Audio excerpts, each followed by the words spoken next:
श्री गणेशाय नमः. संपूर्ण महाभारत मराठीमध्ये भाग 46.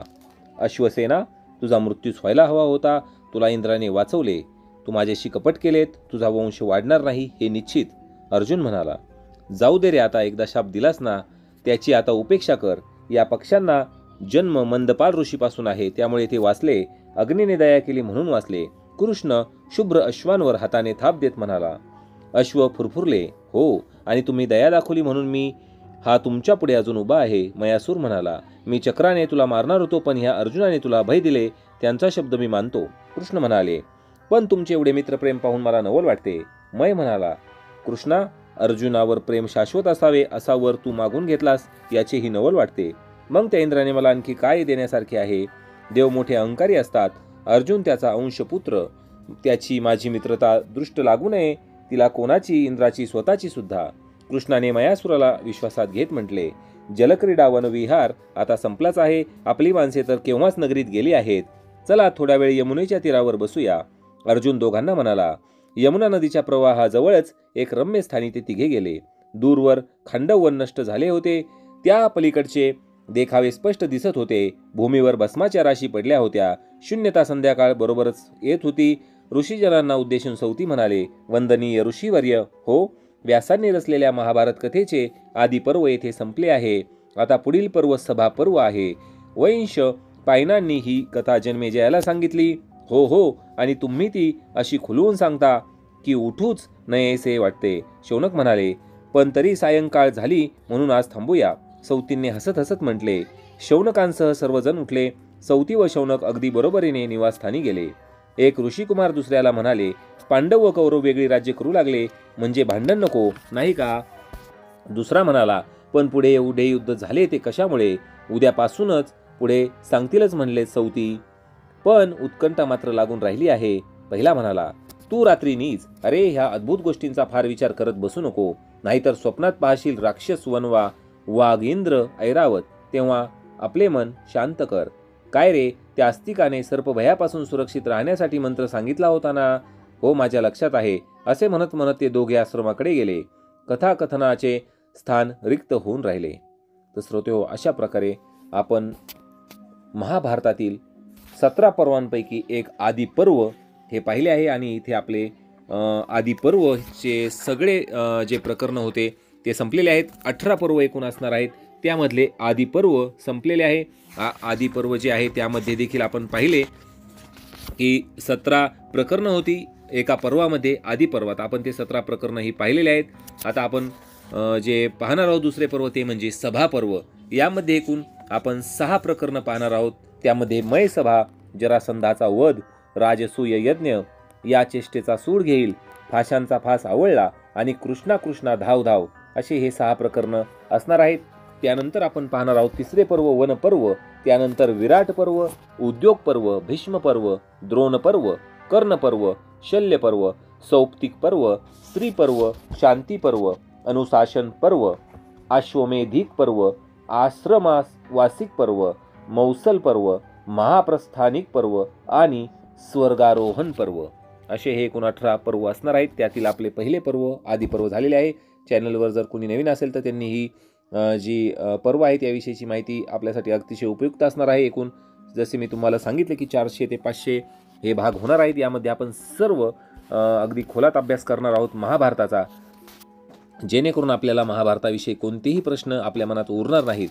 तर आता आपण सुरू करूयात दुसरे पर्व, ते म्हणजे सभा पर्व. यातील आपण प्रकरण पहिले पाहणार आहोत, मय सभा.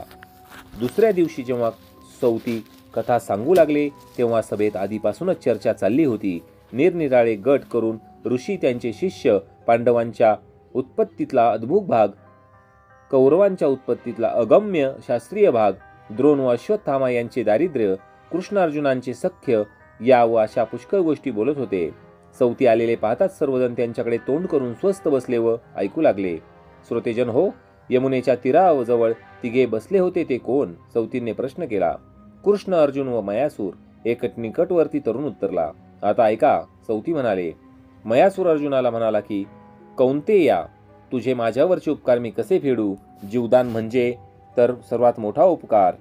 अर्जुन म्हणाला की, उपकार कसले फेडतोस? नेहमी प्रेमाने वाग म्हणजे झाले. आम्हीही प्रेमाने वागू. पण मी काहीतरी कार्य करतो तुमचे. मग कृष्णाला विचारा. मी राक्षसांचा विश्वकर्मा आहे. शिल्पविद्येत माझी बरोबरी करणारा कोणी नाही. कृष्णा, तुमचे काय म्हणणे आहे? अर्जुनाने विचारले. कृष्ण म्हणाले की हे पहा, तुला खरेच जर ऋण वाटत असेल तर या पांडवांसाठी एक उत्कृष्ट असे सभास्थान निर्माण कर. अशी विचित्र व सुंदर वास्तू असावी की सर्व लोक चकित झाले पाहिजेत. होय, मी करू शकेल.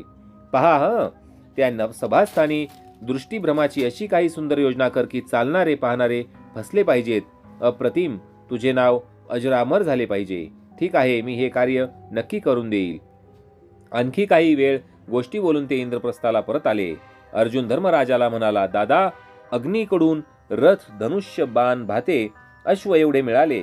अस्त्रे मिळाली. हो, मला ठाऊक आहे. सुभद्रा, द्रौपदी यांनी सांगितलेच आहे. श्रीकृष्णाला ही गदा मिळाली. सुदर्शक चक्र मिळाले. कृष्णाकडे पाहत अर्जुनाने ती आयुधेही दाखवली. द्वारकाधीश आता तर फारच शोभून दिसत आहे. धर्माने कृष्णाला उद्देशून म्हटले. आणि खांडवन जाळून टाकले. ते ज्या अग्नीने त्यानेच वरुणाकडून ही आयुधे देविली. बरे, मग हे दुसरे कोण आले आहेत? हे मयासूर. दादा, यांना आगीतून मी मुक्त होऊ दिले म्हणून त्यांचे म्हणणे आहे की आपल्यासाठी काही कार्य करावे. माझा काही विचार नव्हता, पण हे सुभद्रेचे बंधू आहेत ना, त्यांनी सुचवले की या मयासुराने एक विलक्षण चमत्कारांनी भरलेले सभागृह पांडवांसाठी बांधून द्यावे. हे मयासूर शिल्पशास्त्रात सर्वश्रेष्ठ आहेत. अर्जुन म्हणाला. कृष्णाने धर्मांना योजना सांगितली. धर्मांनी त्यावर विचार करून मग मय सभा बांधण्यास अनुमती दिली. झाले. मयासुराला आनंद वाटला. त्याने आराखडा तयार केला. योग्य भूमी शोधली. पुण्य हवाचन व विप्र भोजन करविले. योग्य अशी 20,000 हात लांब रुंद चौरस भूमी आखून घेतली. मयाने त्याचे कार्य सुरू केले व काही दिवसांनी कृष्ण त्याची अनुज्ञा घेऊन द्वारकेस जाण्यास निघाले. सुभद्रेला त्यांनी भेटून तिचाही निरोप घेतला. धौम्य व द्रौपदी यांनाही ते भेटले. त्यांना नगरद्वारापर्यंत पांडवांनी सोडले.